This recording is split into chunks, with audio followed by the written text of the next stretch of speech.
Okay.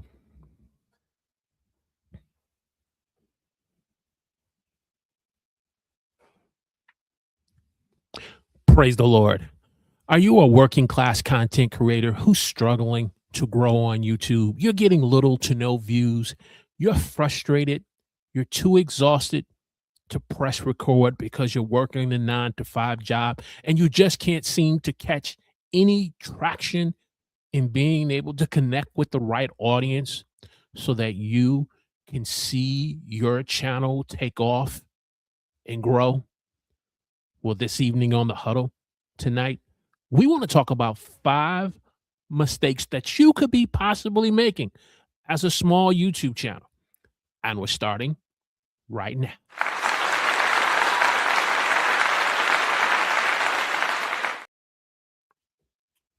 Praise the Lord, everyone. Welcome to the huddle. I'm your host, Walter Strong, where our goal is to help working class content creators like yourself to grow your channel, get more views, and make money online. And as we said this evening tonight, we want to talk about 5 mistakes that you could be possibly making as a small YouTube channel that's keeping you from growing on YouTube. And so if you're new here tonight, let us know where you're watching us from. Give us a hashtag Team Live in the chat. Let me know what device you're watching the huddle on, if you're watching us on desktop, HD TV, or your mobile device. Let us know what you're watching this on, where you're watching us from. If you're watching the replay, in the comment section, give us a hashtag Team Replay in the comment section and give us a thumbs up after watching this episode of the huddle, Sunday night edition of the huddle, as we're talking about 5 mistakes that could be possibly hurting your channel and keeping you from growing as a content creator on YouTube. And so let's get into the content.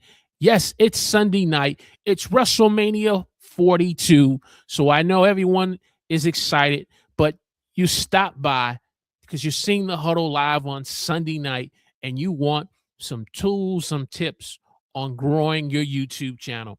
And so my first tip, the first mistake that I find that a lot of small YouTubers are making, it simply is they have a broken workflow.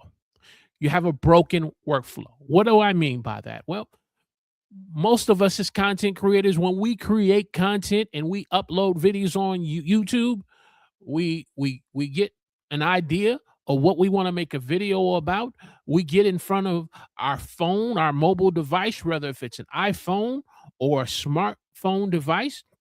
We get in front of the camera, we press record, and we basically share about what we are interested in sharing online. And then after we're done pressing record, we then take that video, put a little editing to it to, to take out the fat, if you will. It's important to trim the fat. And then we come up with a title that we think that is decent enough to be able to get someone to click on the video, and then we say, oh, I need a thumbnail. But the problem with that workflow, like most of us have done in the past, myself included, we didn't really reverse engineer the video and we didn't spend time researching the topic well enough to know that if this is a video that people are interested in, we didn't take time to work on our video package and our thumbnail to make sure that it's in line with the title. So if the title is promising a benefit to a viewer that they can benefit from, the thumbnail works along with the topic and the title together. And as a result, we publish that video and with the hopes that someone will watch it. But the problem with that mindset, especially in 2026, is that over 20 million videos are uploaded each day to YouTube. You add the fact that YouTube Shorts are published, and you have live streams such as this one, and you have individuals who have podcasts, and you have so much content being published on this platform competing for an audience to watch and to consume the content. And so when you have a broken workflow, when you just go ahead and upload a video, you haven't spent any time flushing out why the topic is important to viewers that you want to get in front of. You didn't take the time to really work on your title and your thumbnail. As a result, that mistake is going to keep you from getting views on that video. It's going to keep you your content and your video from helping your channel to grow.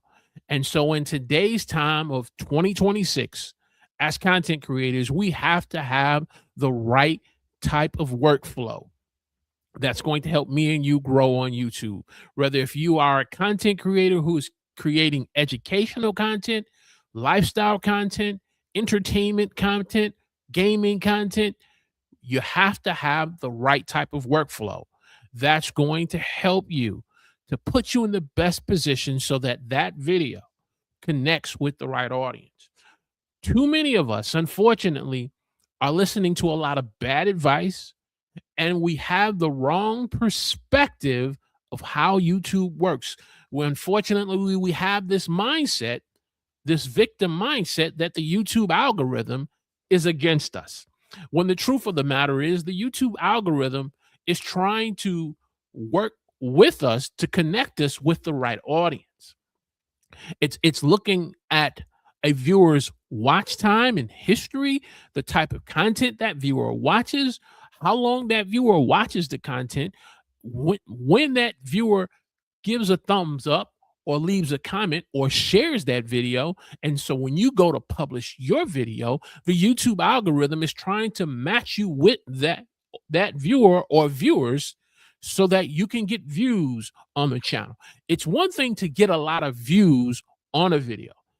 I submit to you, getting views are good, but getting quality views are better. I'll say that again. Getting views on your video that you publish to YouTube or when you go live, it's good to be able to get views, but it's better when they're quality views. How do you know when they're quality views? When you see individuals engaging with your content and they're giving you thumbs up. When you see individuals watching your videos from beginning to end because you have an opening hook that has hooked the viewer to watch the video from the beginning to the end. And as the end approaches, they're willing to go in to watch the next piece of content that you're recommending in the video. As YouTube sees that you are developing and putting together content that's keeping viewers on the platform, particularly on your channel, it then says to them, okay, we need to recommend more content to this viewer because they've shown an interest in this YouTuber, into this content creator. They've shown an interest into their channel. And so we have to have the right workflow. So that's mistake number one that unfortunately a lot of small YouTubers are making. My question that I have for you is, do you have the right type of workflow that's helping you grow on YouTube? And if you don't, you got work to do. Which brings me to mistake number two. So we talked about where instead of you taking the time to work on your title, your topic, and your thumbnail before you press record, then when you end up putting the video out or getting ready to upload it, you end up creating a poor thumbnail. What do I mean, poor thumbnail? Poor thumbnail could be simply the image from the video that you let YouTube pick because you didn't take the time to create a thumbnail. Poor thumbnail where you end up taking a photo from your photo gallery of your phone or wherever you have it, and it's a type of photo that does not really connect with the video topic and title, and it's just a picture that you threw on the thumbnail. Maybe you removed the background from it, maybe you didn't, but as a result, the thumbnail, unfortunately, is too busy. There's a lot of stuff going on. There's too many. The fonts are not right. There's too much in terms of words. There's too much of imagery in terms of what you have in the video, imagery that you may have on a shirt or clothes, and it's got the viewer confused about what this video is promising. The thumbnails are to play an important part, especially with so many videos on a platform competing for a viewer. Thumbnails are supposed to be a tool that we can use as content creators that gives a promise to a viewer that you have a question that you want answered, and this video can answer it. You have a problem that you need solving, and your thumbnail is communicating to the viewer that I have a solution for your problem. Or you are, are a content creator who's providing a form of entertainment and relief or enjoyment to say, you as the viewer have had a very difficult and stressful day, and I have a piece of content that's going to bring a smile to your face. That's going to bring some encouragement and lift your head to let you know that things are going to get better for you in the days to come. But it all starts with thumbnail. And when we have poor thumbnails, making that mistake, unfortunately, keeps us as content creators, or keep you as a content creator from growing on YouTube and keeping your channel from not getting this discoverability and getting you in front of the right audience. So that's mistake number 2. Mistake number 3 is having a negative impact on the viewer's journey. Having a negative impact on a viewer's journey. What do I mean by that? A person clicks on your video based upon the topic and the title of your video. Maybe you have a respectable thumbnail that's respectable enough to get them to click, and you go into what the video is promising to provide them, and they start to listen to the video, and within the first 2 minutes of the video, let's say it's a 7-minute video, the first 2 minutes of the video, the first thing you say to the viewer is, hey, like, subscribe, and leave me a comment. You've just asked this viewer, who is looking from something that your video is promising, to like, comment, and subscribe. And so as a result, if you do that enough times in your video too early, you are disrupting the viewer's journey and expectation of what they want from the video. And if you do that enough times, unfortunately, this will cause a viewer to click off your videos and to leave your channel and to go somewhere else, because they have an expectation of getting a problem resolved, to getting a question answered. And when we make the mistake in disrupting the viewer's journey, this hurts our ability to grow on YouTube. This hurts our ability, and what the algorithm begins to see, that this person clicked off this video at set time. Now, how can we know that? Well, if you go into your YouTube analytics, you go into the individual video, into the analytics section, I believe it's in the engagement section of the video, you will see when the person bounced off of the video, clicked off of the video, based upon what you said and what you were encouraging them to do that could disrupt the viewer's journey.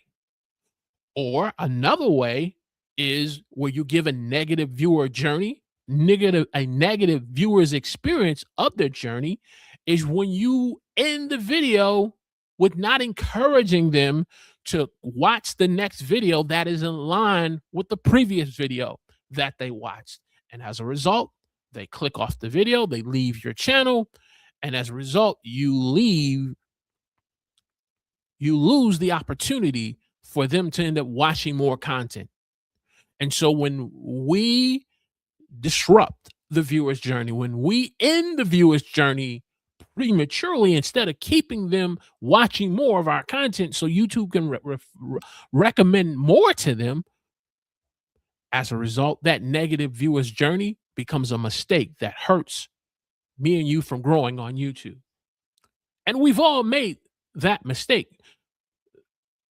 What's important though is learning from the mistake, making the improvement to correct the mistake. And so, if you want to grow on YouTube, if you want individuals to watch more of your content, you have to create a positive viewer's journey. There is a time and a place to ask for subscribers. There is a time and a place to ask and make a call to action for to ask your viewers to leave a comment and to give you a thumbs up. There is a time and a place, but you have to develop the skill in doing it in such a way where it does not disrupt the viewer's journey. Hey, if you're getting great value out of this episode of The Huddle tonight, we're talking about 5 mistakes that could be possibly hurting you as a small YouTuber. Do me a favor, click that like button for me. Give me a thumbs up. Share this on your favorite social media platform that you're on the most as we continue this discussion on helping you to identify these 5 mistakes that are possibly hurting you as a small YouTuber from growing on YouTube. So we talked about having a broken workflow. We've talked about poor thumbnails. We've talked about disrupting a viewer's journey on YouTube. The next mistake that we can end up making is not being consistent. And I'm not just talking about consistency in terms of uploading videos each week, whether if it's short form or long form. I'm not talking about being consistent in terms of when you go live each week, what day and time. But I'm talking about consistency in your brand message and consistency in terms of the expectation of what, going back to the viewer's journey, of what you are promising a viewer on your channel. Because when you begin to be inconsistent in brand message and in the type of content you're making, or what we call variety content, this will confuse not only the YouTube algorithm, but this will confuse the viewers, because the YouTube algorithm is primarily for the viewer's experience. We are afforded the opportunity to provide them the content. And the YouTube algorithm is saying, I want to provide them content that the viewer is looking for. So if you are a gaming channel who is playing Call of Duty, and you're saying you want to, in this particular live stream, show me how to get to levels 10 to 15 in Call of Duty, when I'm finished watching that piece of content, I should be able to leave from that video experience on how to accomplish and do that. And so if I did that and I got a positive viewer experience from that, chances is I'm going to probably come back to your next piece of content or next live stream. But if I come back to your next live stream and your next live stream or video is on Barbie, on how to fix Barbie's playhouse, there's going to be a disconnect. And I'm going to say, hey, I didn't come to this channel to learn about Barbie's playhouse. I came to learn about Call of Duty. But I look for another video and you have WrestleMania, WWE WrestleMania. And so I watched that. Here's the problem with this, where you end up having this inconsistency of content and variety of content. You start to get viewers and likes on the WrestleMania, but the WrestleMania viewer is saying, I want to watch more content, but you have Call of Duty and Barbie. You see the disconnect, you see the inconsistency in the content. You have to identify the audience you want to make content for and be consistent in providing content for that viewer of audience. That is, whether if they're a viewer of audience for Call of Duty, for WrestleMania, or Barbie. Hey, no shade. There are people who like Barbie. I'm not one of them, right? Also, your brand message. If your brand message is confusing, if there's a lack of clarity about what you're offering on the channel, this is going to hurt your ability to get more views and to grow your channel. So, this is a major mistake that a lot of small YouTubers make. Once you realize it, you have to pivot, make the adjustments, make the correction. People think niching down and finding one target of audience is confining you or like putting you in a prison. No, it's putting you in front of the right audience and giving you the platform to be able to make content for that segment of people who share same interests and goals that you have. But the inconsistency can be the mistake that can hurt you from growing on YouTube.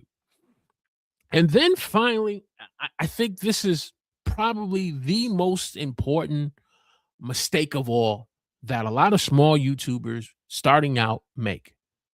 You have this interest and desire to want individuals to watch your videos, to watch your live streams, to listen to your latest podcast, and you're new to YouTube, and you post it, you publish it, and the video has a slow start out of the gate.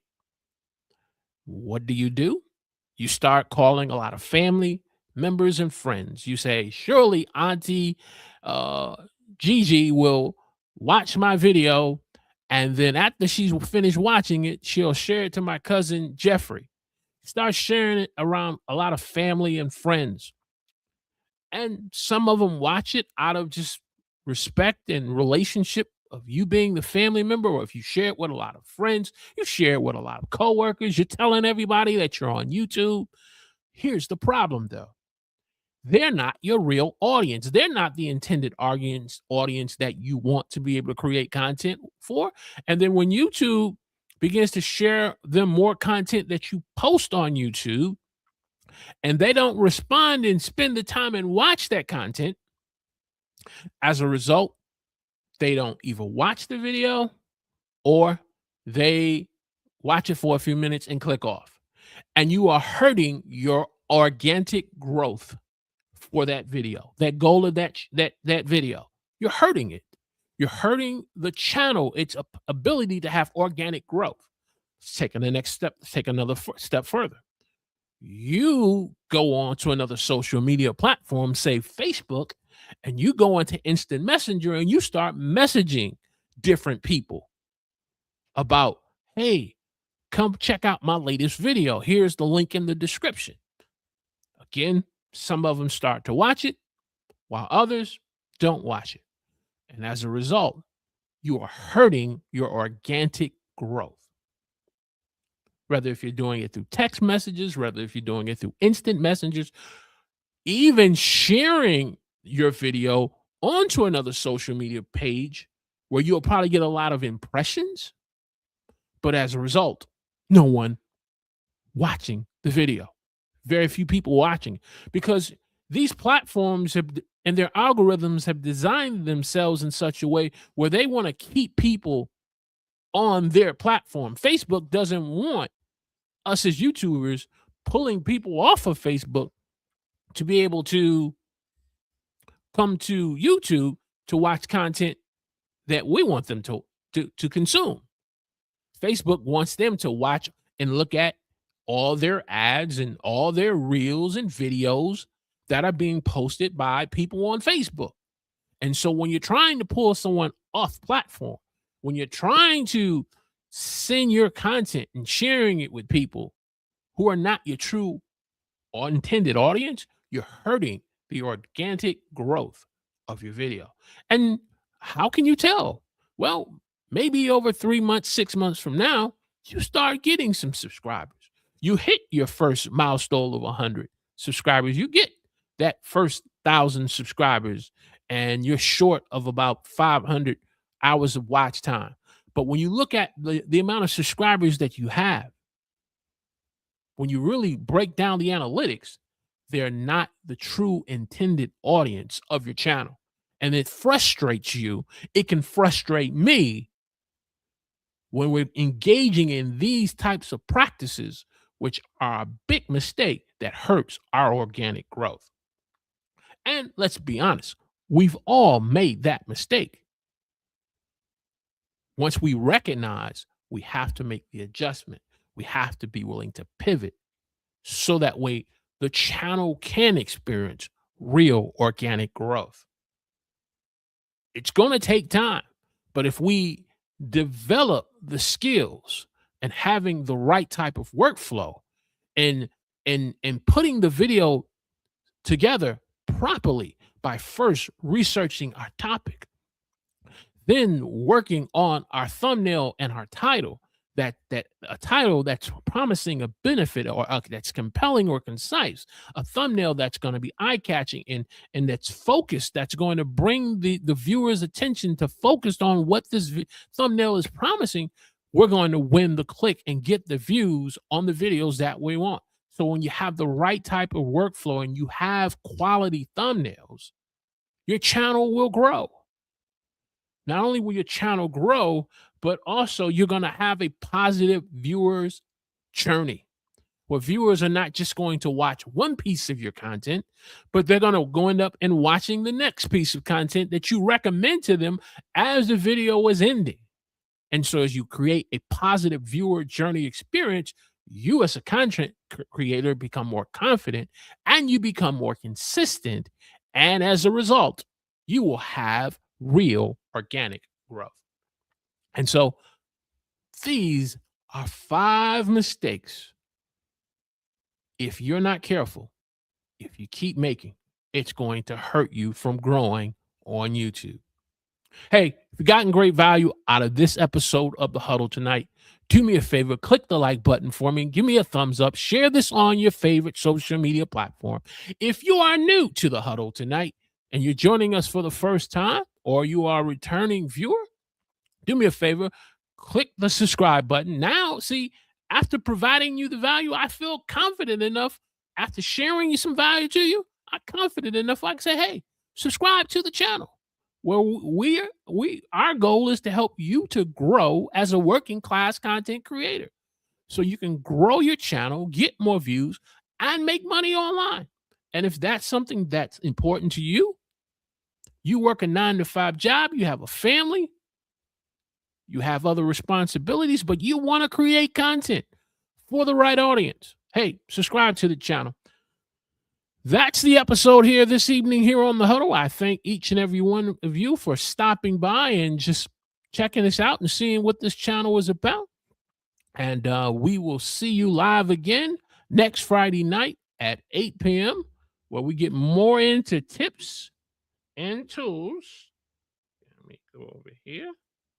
Tips and tools on helping you to grow as a working class content creator, so you not just make an impact in someone's life just for the moment by them giving you a thumbs up or leaving you a comment or even giving you a subscribe, but you are leaving a legacy that improves the quality of their life, that your content is around for 1, 2, 5 years down the road.